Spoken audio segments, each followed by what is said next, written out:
Good morning and welcome to the 35th Annual Popcorn Forum Series. My name is Fran Barr. I teach English at NIC and have enjoyed Popcorn Forums for nearly 25 years.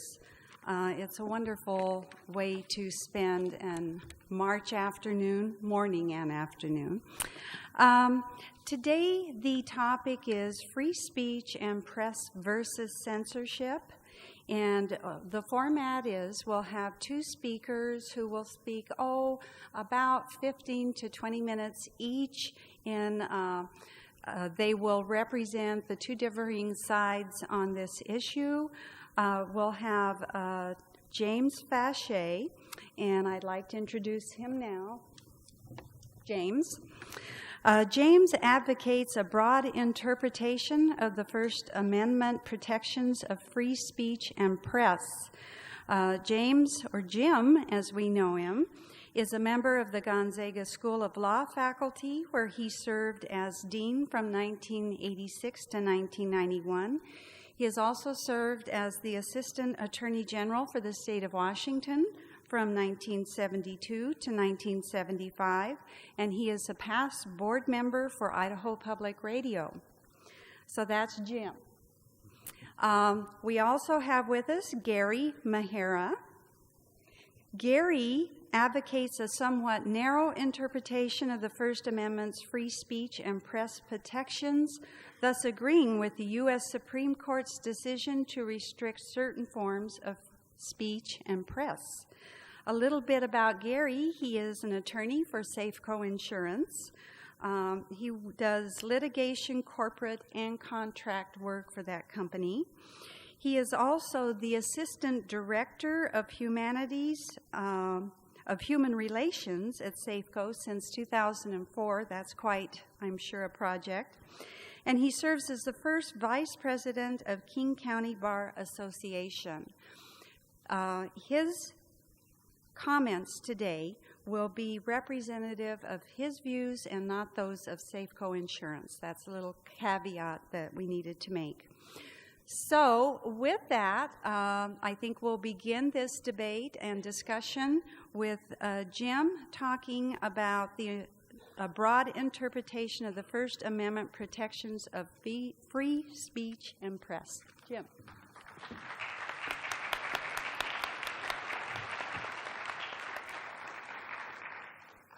Thank you and good morning. I guess I better stand directly in front of the mic. I better disclaim as well, I do not represent the views of Gonzaga University School of Law or the university. I didn't when I was debating gay marriage in favor of it the other day, and I don't here today either. I really appreciate having the opportunity. I've witnessed from afar the Popcorn Forum and up close a couple different times, and it's always a pleasure to be able to come over to North Idaho College. I thank the staff and folks who are responsible for this, in particular Tony, my long old friend and compatriot on a lot of different issues over time, and I like to be able to reciprocate for all the favors he's shown to me by addressing you this morning. I've been given the task of being against censorship. That isn't so hard, is it? Well, sometimes, as we will see, it is. Our recent history is littered with attempts to censor dissent during times of tension. I'm sure all of you can remember in the times immediately post 9/11 when high government officials were heard to say that those who dared to speak out against the war were unpatriotic. Some of us can remember about the same time when one government official draped the naked breast of Lady Justice because it made him uncomfortable. Some of us know that attempts to suppress various works of art because they amount to sexual harassment have been successful. Multiplied indefinitely, examples abound where censorship, suppression of talk, depictions, symbols, and so on is justified by one level of government or another.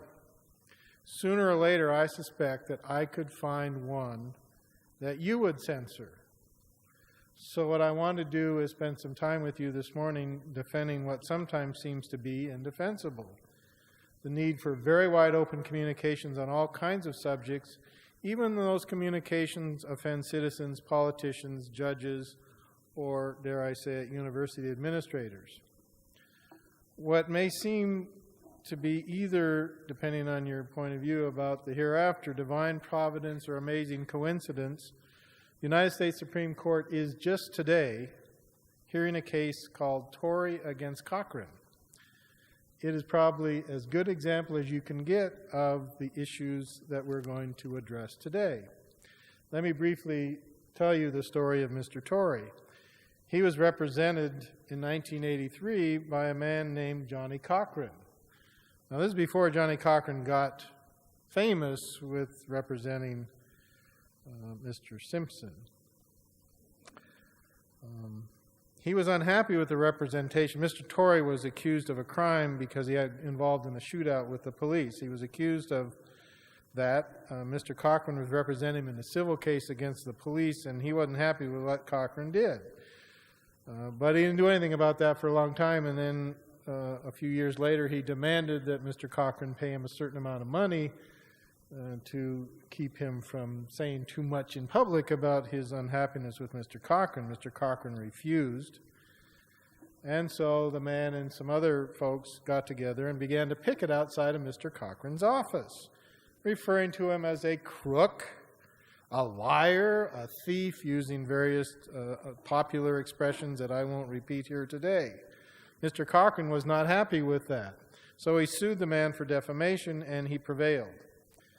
As a part of the relief that he got for suing him, sued this fellow for defamation, he got what's called an injunction. An injunction is simply an order from a court. This order told that man that he was never again ever to say anything bad about Mr. Cochran in public, particularly enjoined from following him around and so on. Now, that case is up to the United States Supreme Court, the issue being whether that kind of action by the government, a court, is a violation of the free speech rights of this fellow named Torrey. Now, what's at issue in that case? And why is it relevant to what I'm going to address to you today? Well, from Cochran's point of view, the injunction is simply a remedy. Stop this guy from defaming me. He's mean. He's saying nasty things about me, and I don't think that's fair. Now, I love irony. It's a part of my life every single day, so note this one. Mr. Cochran is a person who has thrived on public attention for years. He just doesn't like this publicity. From Mr. Torrey's point of view, this is a gross limitation on his right to comment on the behavior of a very public man, and he says such restraints violate his First Amendment rights. Well, is Mr. Torrey right? I think he is. That kind of court order is a classic prior restraint, an order from the government that tells a person he cannot speak in public in the future. It has all the characteristics of a violation of the right to speak, and in violation, therefore, of the First Amendment. Congress shall make no law abridging the freedom of speech. Now, if it were clear and absolutely certain that that's what the rule was in this case, we wouldn't have it in the United States Supreme Court. The fact that it is there suggests that there are complications in the law that don't necessarily encourage broad freedom of speech. And that's what I want to talk about with you a little bit more. Please bear with me as I make one other point. Let's suppose that I take advantage of this bully pulpit this morning, and in order to illustrate some of my points, engage, and this is only hypothetically, in a running attack on President Bush. I call him an imperialist aggressor who's leading the country to ruin by interfering in the affairs of the governments of Venezuela, Iraq, Cuba, North Korea, Kazakhstan, and so on. Many people would be offended if I were to do that. I suspect that the president might be offended if he were to hear about this, if he cared about what I think at all, which I don't suppose he does. But I have a memory, and I'm old, and there is a precedent in the 1960s and early 1970s with a president who attempted to use government agents to stop people like me, actually me, from criticizing a different war, the war in Vietnam. Okay? Now, because the president is offended, or because you might be offended, should I be punished for what I say? Should the government be able to report back to my employer, Gonzaga University, and suggest that they muzzle that fella? Maybe some federal funds that the university gets might be in peril if they don't. Is that appropriate? Should I be enjoined from criticizing the government? Should I be criminally sanctioned for threatening the security of the United States? Well, I don't think so. I want to note for you a little factoid. I recently read a survey that suggests that something like 60% of surveyed high school students think that people ought not be able to say things like that about our government, and they should be punished. Well, I hope they're high school students. They're not North Idaho college students, I'm certain, because you know better. Okay? Now, let me take one other run at this. Suppose that there's one of you out here, Tony and I were actually talking about a similar event that's happened in the past here. One of you takes offense at my remarks, and you decide to let your views be known. So you stand up and start screaming at me. Try to shout me down. Now, unless you think that is a silly example, that has happened to me on more than one occasion. Sometimes even in the classroom, which is even worse. Now, if there are security personnel here, Tony, where are they? Wave their hands around out there, ready to escort you out of this room as you struggle with them. Do you have a claim that your speech rights are being violated? Well, would a court recognize that your right to disrupt this meeting is honored by the Constitution? I'll let you think about all three of those, but notice what they have in common. In each one, the government, the courts, sometimes the executive branch, security personnel working for this college are the government, of course. In each circumstance, they are attempting to restrict the content of what a person says about a matter of public concern. It is that very act, as I suggest, is most of the time wrong for the government to do that. Wrong in the sense that it's inconsistent with principles that adhere in the First Amendment to the Constitution. But I'm not the one that makes these decisions. Actually, the courts aren't either. It's you that makes these decisions, and so I want to address with you some of the things you might want to think about as you think through this issue. What I want to argue for is that we always ought to err on the side of allowing people to speak, to communicate, to engage in expression. I want to suggest to you that we don't always do that, and that the doctrine that the court propounds from time to time doesn't very well recognize that presumption and principle in favor of free communication. Okay?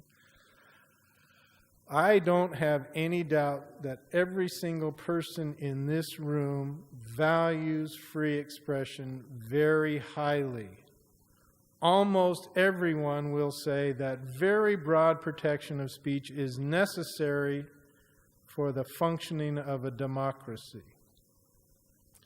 Just reflect for a moment on one of the most powerful images in our world's recent history, recent to me at least, because I'm old. There was an attempt to change the direction of the government of the People's Republic of China a few years ago, and there was a giant demonstration on Tiananmen Square. Remember that? The enduring image is of that one young man standing with his head bowed in front of a tank and the tank stopping. Okay?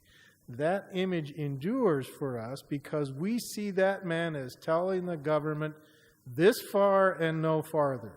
You must honor me in my dissent. Now, of course, tragically, the government didn't. Setting that dissent in a favored position was not allowed in that particular nation. But we think we're different. Well, wait a minute. What about those examples? Shouldn't Mr. Cochran be allowed to protect himself from this outrageous fellow's communications, harassment? Shouldn't the government be able to tell me to stop being so critical because it threatens our war effort? Well, I don't know. Let's look at a couple issues. Does the First Amendment prohibit all censorship? Well, depends on what you mean by censorship. Depends upon what you mean by the First Amendment. It depends on what is means and all that stuff. Okay? Censorship is not a technical law term. Let's keep that in mind. It's a fact statement. It's a definitional inquiry, but it's not usually technically the words that we use when we do First Amendment litigation. But let's just use it. Here's the definition. To examine in order to suppress or delete anything objectionable. Censorship is an examination in order to suppress or delete anything that is an objectionable in whatever you're examining. And we do that all the time. Just last night, my wife and I were discussing which files we found on our overfilled hard drive we ought to delete. I can assure you that we were not at all troubled by deleting some files put on the computer by one of our teenagers. And we did so on the basis of content. Life would not be bearable without the ability to censor input. But that's not what we're talking about, is it? We're talking about the right of government to do that. The word's roots in Roman history, censor, relate to a person in government who examines material for objectionable matter and who deletes it. Now, jump from the Roman Republic to our republic.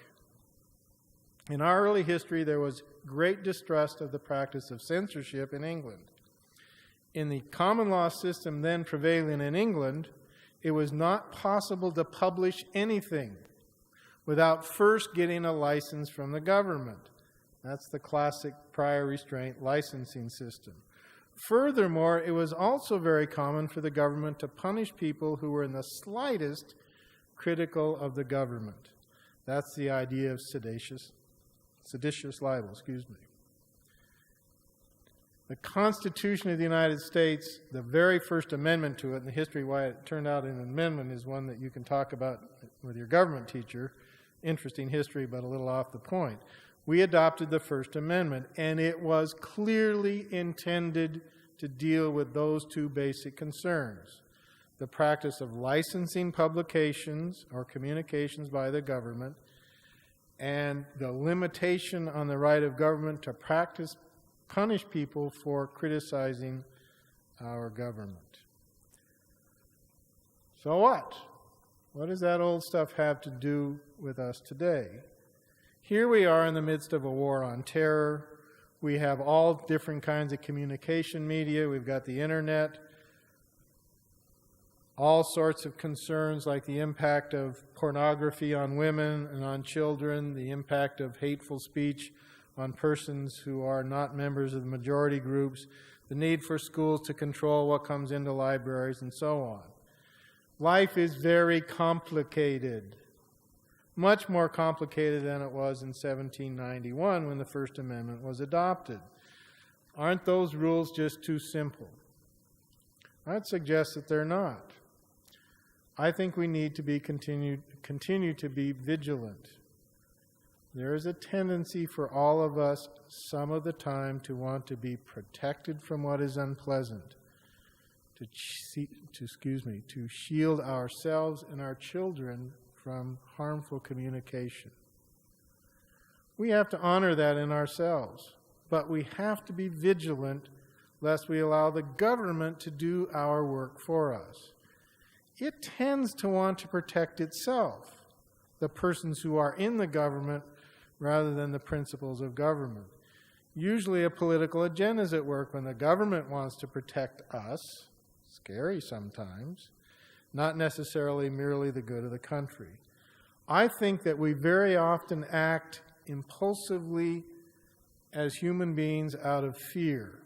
And when we act out of fear, we tend to overreact. We usually tend to kill the messenger and not deal with the issues that underlie various kinds of communications. What I take the position is that the First Amendment generally, in its jurisprudence, demands that there be very strong justification for the government if it acts to censor, to restrain, to punish communication. In other words, we have committed ourselves to dispassionate analysis of our attempts to limit communication. We have in place an institution that engages in what is called counter-majoritarian analysis. That's what the United States Supreme Court does. And we do that because we know that sometimes we as a group cannot be trusted to honor individuals' rights of communication. We tend to respond in heat and fear of the moment when we hear scary things, and we want sometimes the government to do that. The First Amendment, as interpreted by the court, says no. We tend, in that perspective, to resist censorship on the basis that it does more harm than it does good. That sometimes it attempts to tilt debate in favor of particular partisan interests. It may stifle debate at the very moment that we need to have it. It may be an attempt to restrict truth-seeking. It may be an attempt to restrict persons' needs and wants and desires to be heard, to recognize their autonomy. One need only think, for example, of the civil rights movement, where suppression of ideas was done in the guise of fear of violence, to recognize that sometimes we engage in that behavior. And we ought, as I suggest to you, you ought, it's your decision, to be in favor of being incredibly careful about restricting communication. Does that mean that no expression anytime ever can be restrained or punished? I don't want to take up Gary's time with this, but I do want to offer some caveats to the very broad position I've taken. I could be an absolutist on this point, but if I were, then I would either offer a very narrow definition of speech, as Mr. Justice Black, the absolutist, did, or I would be a fool. As a justice once said, the Constitution is not a mutual suicide pact. There are times when prior restraints might be justified. An example from a case in the early part of the last century. The First Amendment, the court said, would not protect a person who wanted to publish the sailing date of troop ships bound for Europe. There are times when speaking can justifiably be punished. Shouting fire in a crowded theater, Mr. Justice Holmes' famous metaphor. Or interrupting me as I attempt to address a bunch of people. Okay? There are many restraints on the method of communication that are not censorship. Just because one has the right to play music in Sherman Park does not give one the right to use the amplification equipment that the Grateful Dead used and play the music at 3 o'clock in the morning. There may even be circumstances where verbalization is not even speech, in the sense that the Constitution uses that term.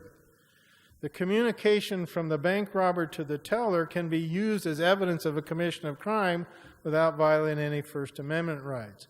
The direct attack on a person's safety by a direct assault with words is not protected speech. But the point of robust interpretation of the First Amendment is that we must fight hard against a tendency to generalize from those exceptions to rules that restrict lots of communications. Let me close by one example of a circumstance doctrinal analysis that I think does not adequately protect communication rights. That is, that I think the court should be clear in protecting those. For over 80 years, the United States Supreme Court has struggled with the issue of what kind of communications that is incendiary are protected by the First Amendment. The most current example doctrinally is this. The Ku Klux Klan, a little offshoot of them, were met in Indiana on a farm and had a big bonfire and burned a cross, and there were television reporters there, and they recorded messages like, they ought to go back to Africa. It's time for the whites to take their proper role in our government. We ought to refight the Civil War, all kinds of nasty talk like that. Now, the state of Indiana wanted to punish those Klansmen for that speech. The United States Supreme Court said, no, you can't do that. Even though it's incendiary, it's nasty, it's ugly, it's mean, and so on, the court protected it as First Amendment protected. But in so doing, it engaged in an analysis that is somewhat problematic. The court said you have to assess the seriousness of the threat of violence and a couple other factors, but left those terms very hazy. As one constitutional law expert, it's actually the lawyer who represents Mr. Torn in the Cochran case that I alluded to earlier, has written, quote, prior cases which allow suppression of speech critical of government, advocating the use of violence, were all issued in tense times when there were strong pressures to suppress speech. And this. Only in the unfortunate events, as was written in the early 90s, that such times occur again will it be possible to know if the test better succeeds in protecting dissent in the time of crisis. I'd suggest to you that it is so malleable that it does not, and that's my ultimate concern. If the government's not limited very clearly against suppressing speech that's critical of it and all kinds of other factors, then we might as well not have a First Amendment. We might as well not have protection of communication. And since I think it's sort of important to do that, I advocate tightening up of the test, more protection of the ability to communicate than less. And that's what I have to say this morning. Until it's question time, thank you very much.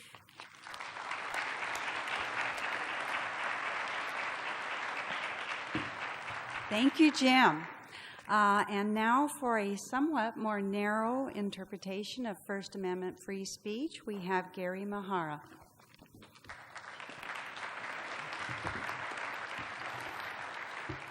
Thank you. The background that Fran provided to you, nowhere did she mention that I'm a constitutional attorney. I make no pretense that I'm an expert on constitutional law. Professor Vacher, thank you for your words. Your position is that all speech should be a guaranteed protected right under the First Amendment. My position is censorship should prevail, not just by the government, but by organizations such as a church, and, more importantly, by the individual. We each possess what we consider our moral clauses, what we believe are good, bad, right, and wrong. Let's conduct a little experiment right here. Now, I'm going to date myself. I grew up in the 70s and in the late 60s. How many of you out there remember a music festival called Woodstock held in upstate New York? You can raise your hand. Let's have a little interaction. Okay. Woodstock was the Love Fest, the musical. One of the performers at Woodstock was a group called Country Joe and the Fish. Any of you remember Country Joe and the Fish?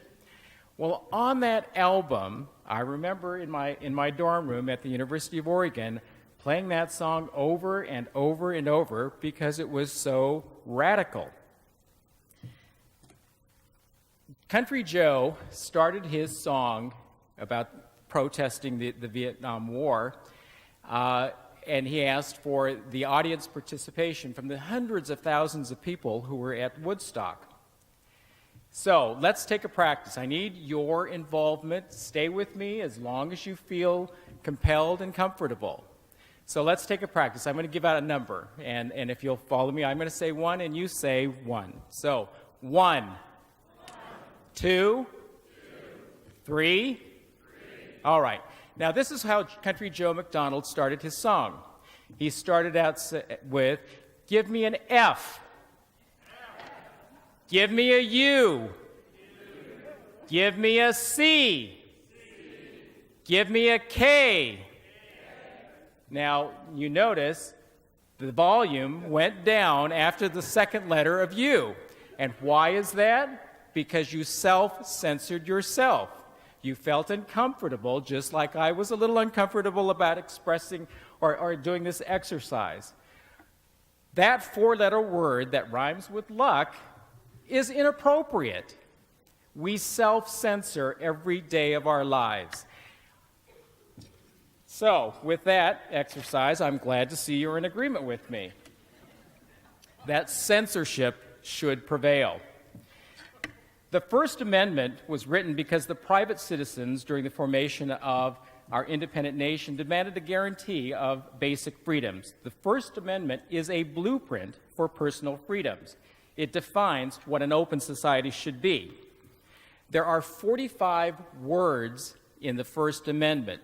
Now, notice it is not found in the Declaration of Independence. It is not found in the U.S. Constitution.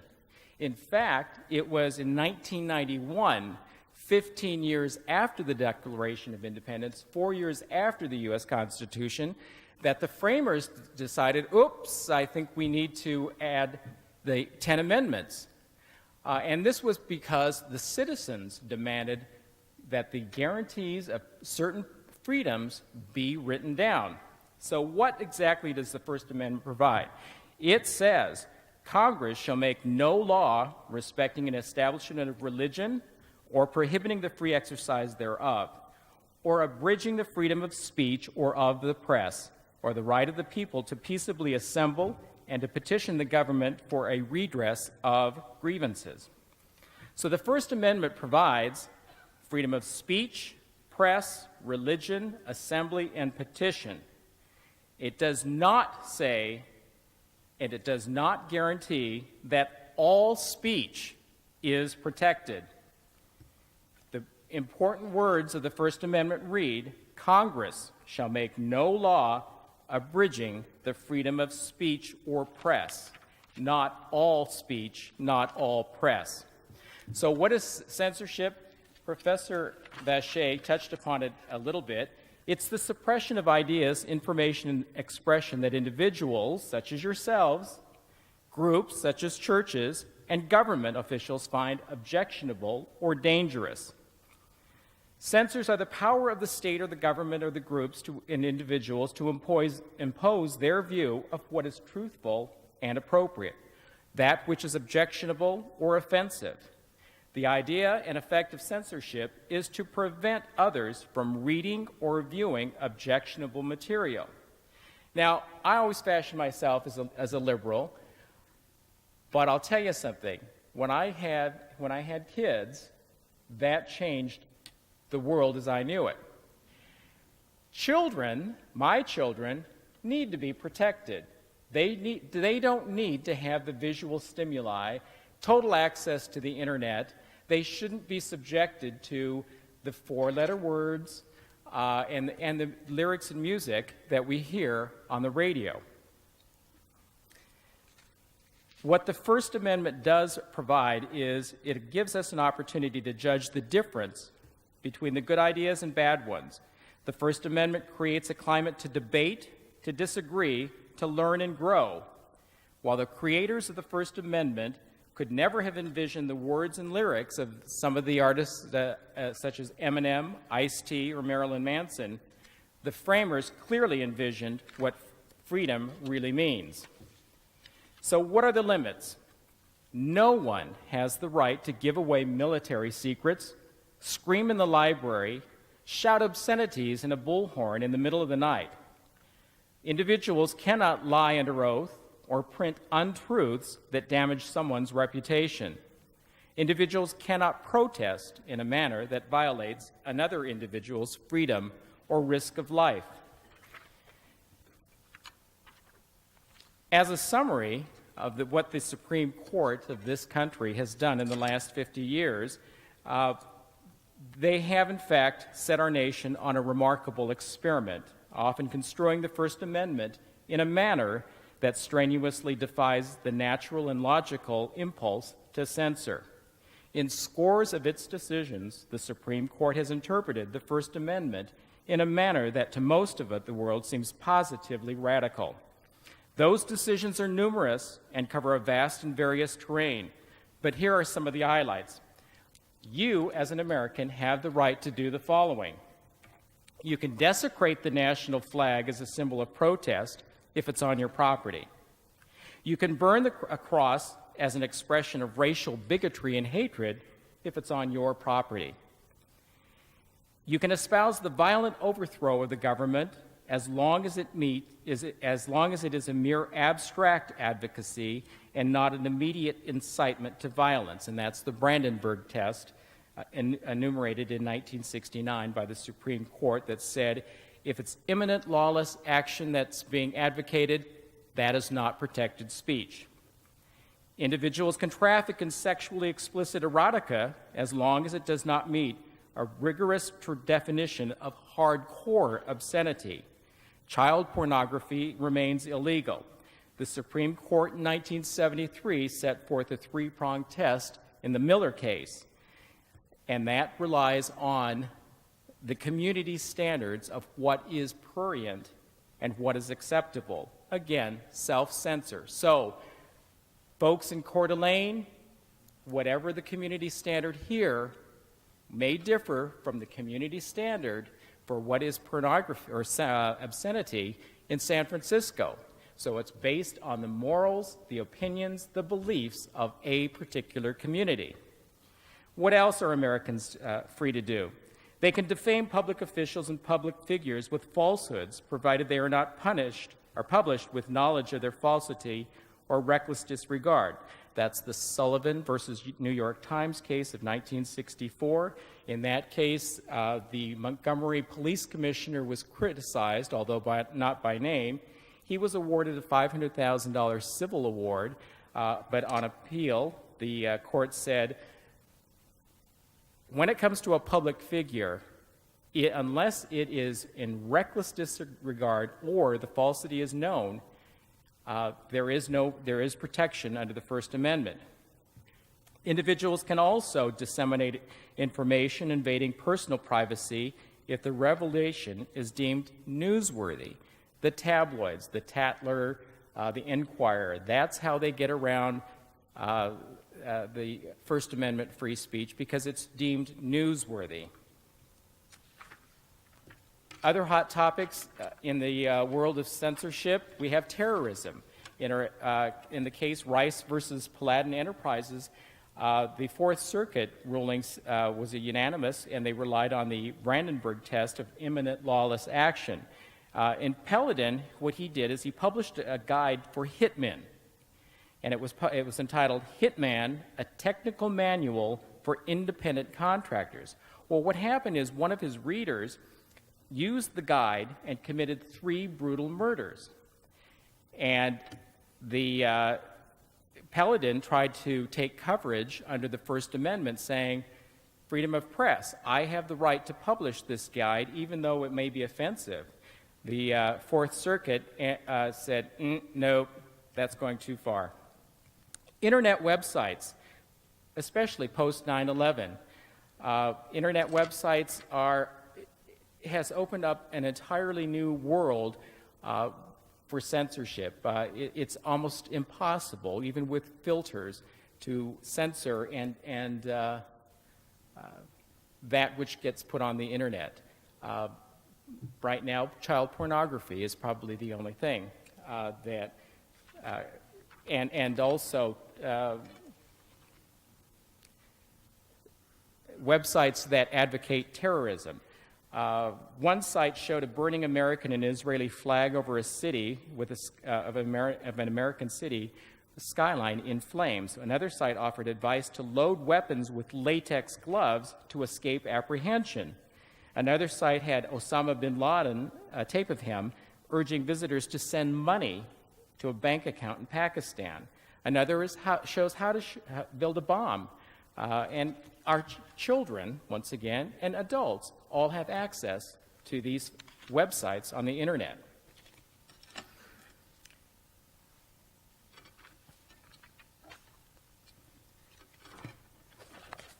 I think my time is running, so I'm going to close.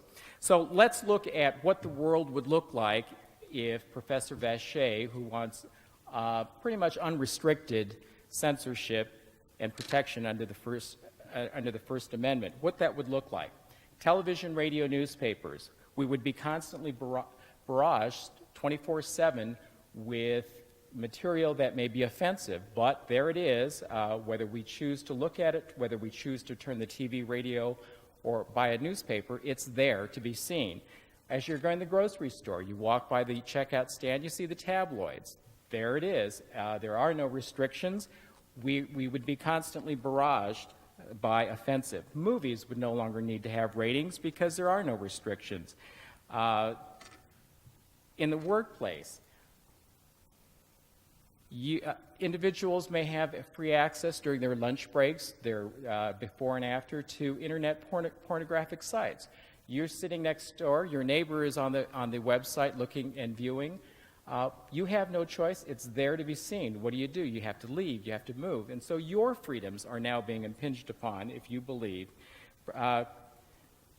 Professor Vaish, how will your lecture halls look when students have the right to openly defy your curriculum, your statements, your opinions? How much learning can exist in an environment such as that? So I submit to you that some restrictions of speech and press in our society are necessary. Without those restrictions, we would have a society without a conscience, without moral fiber, and total disregard for humanity. Censorship will continue as a hot topic because the rights of individuals versus the rights of the collective will remain at the heart of the issue. Thank you.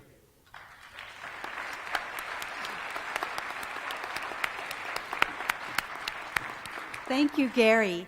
Now is the time for questions, and we have a microphone up here at the front of the stage. I'm sure some of you have been thinking of questions you might like to ask, so if you would, please come forward to the microphone. Yes. Yes, if you would give your name, please. Hopefully your question will be fairly short, and then both gentlemen will have an opportunity to respond. My name is Philip Waring, and I would like to address the question of the gentleman who just got through speaking. Your interpretation of the First Amendment was that because it only said speech, it doesn't mean all speech. Now, by the same reasoning, you could say because it didn't say some speech, it means all speech. So isn't that interpretation rather a limited interpretation of the First Amendment? Gary? Thank you, Mr. Waring. The courts have interpreted what speech is. It's not just the verbal, the spoken words, but the courts have said also what's printed, what's written, as well as conduct. And that's where the Brandenburg court got into leaflets that were printed up, and if it was with the intent of inciting imminent lawless action. So it was conduct that they were now trying to control and censor. So it's not just the spoken words that incite. It is a slippery slope. Granted, I will admit that to you, that the Supreme Court has struggled with how far is the protection for the First Amendment. I hope I've answered your question.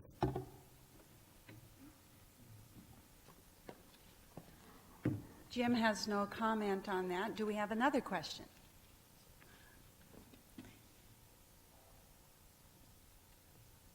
Hi, my name is Andrew Hott, and I was kind of a two-part question, but that's okay. The idea of censorship in government, you both touched on this, and I would like to know your stance of whether, the government should be in charge of censorship or the individual himself. If a parent doesn't want their kids to look at pornography on the computer, should it be the government's job to protect the computers from pornography, or should it be the parents' job to make sure that the children aren't and watch them while they're online? Another question I have is, in dealing with censorship in the internet, does America really have the right to censor the internet? Does it belong to America, or is it a world thing that the world needs to work on? Jim, you want to take that? Sure, thanks. I think I made the comment that when I talk about censorship and we talk about the First Amendment, we're talking about the government. And I think most of the solution to the problem lies in individuals making judgments for themselves about what they should or should not watch. And I don't consider that to be an issue that the First Amendment has to deal with.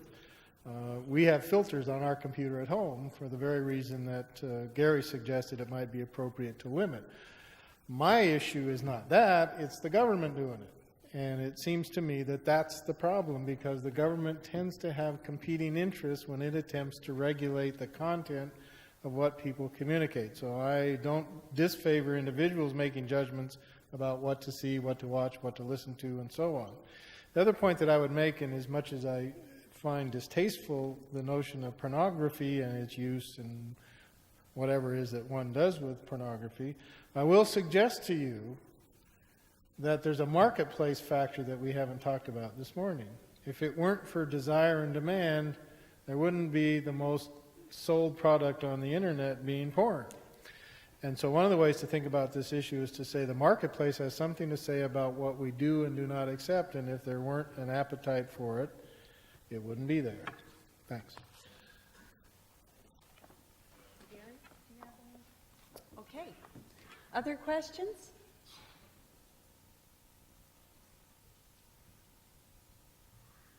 My name is Rob Ramsey, and my question is for Professor Vacher. Are you for or against the FCC and regulating radio and television?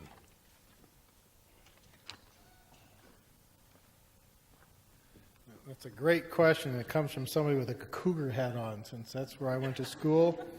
I'll even make a bold attempt to answer the question. The issue is whether there should be special rules. I think the question you're asking is whether the government ought to have more authority and ability to regulate through the Federal Communications Commission the content of over-the-air broadcast and over-the-air radio and so on.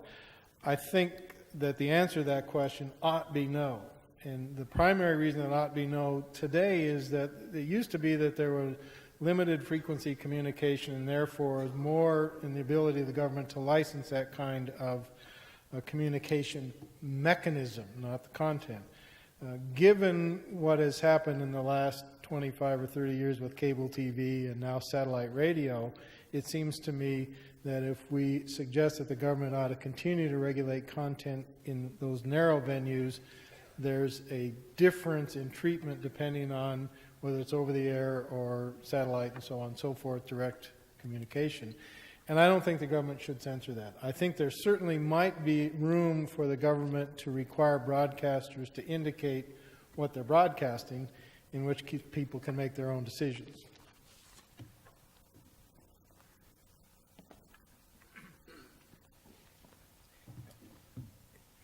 I do think that the government does need to at least attempt to regulate the content of transmissions. And getting back to this other gentleman, you know, it is a worldwide net. It's not just limited to the United States. And so the American government, to try to set limitations, is nearly impossible. Whatever filters that are developed and used on the computers, some hacker and some new development will get through that, and so it will always be a continuing catch-up phase on the internet. Kiddie porn, for example, is prohibited, but yet, since it is an international phenomenon and market, there is nearly impossible means to control that over the internet.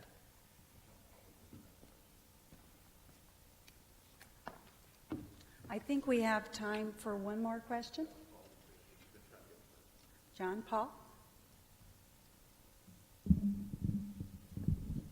Hi, my name's John Paul. My question's, I guess, directed more to Mr. Mehara. The first question was kind of touched on by one of the gentlemen earlier, and it was more, at what point do you think it's too much for a person or an organization to censor themselves, not have the government input for them? And also to touch on that, more in the example of the Ku Klux Klan situation where they broadcast on television, but at what point do do you think maybe like the reality of the real world is too much for somebody to be exposed to?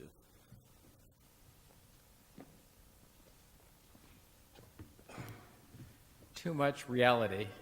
You know, with all the reality shows on TV, I'm not sure what is real and what isn't anymore.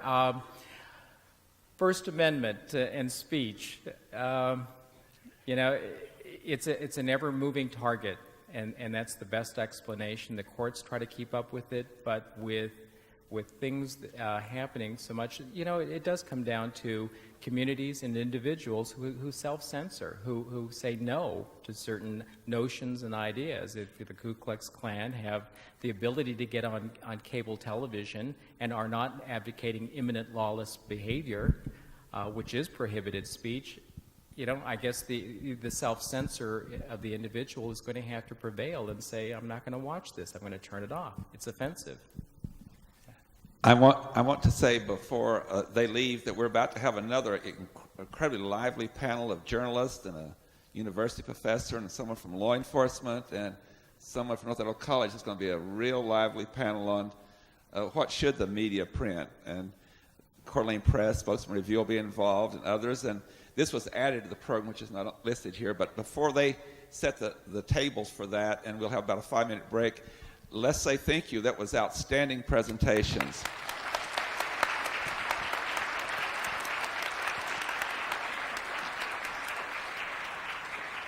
And Fran Barr, you did a great job.